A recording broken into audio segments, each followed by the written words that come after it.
Dia 17 l'empresa es va comunicar el tancament. Hem començat les negociacions una setmana després, el dia 24. Estem a una setmana d'acabar les negociacions, tenim 3 reunions per davant i l'empresa ens ha dit que no vol saber res de reindustrialització, de recol·locació de gent a altres empreses del grup, ni vol saber res de res que tingui que veure amb no tancar i indemnitzar. Aquesta última reunió,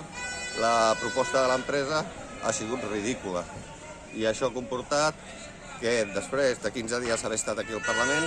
haguem tornat a vindre a sol·licitar que des de la Generalitat es faci força per intentar que d'alguna manera o altra aquesta gent no se surti amb la seva. Avui els parlamentaris s'han compromès a fer una moció conjunta, tots els partits, intentar elevar-la a Europa i pressionar i ajudar-nos perquè són poques empreses i després del que ha passat a la Bosch, el que està passant a la Nissan, el que ens està passant amb nosaltres, la comarca pot quedar totalment despullada perquè la indústria s'està anant i altra de les coses que hem demanat és que, sisplau, des d'aquí a la Generalitat s'apreti el govern central i faci una normativa, una legislació que ajudi a que les empreses no puguin comunicar en 2 mesos que se'n van.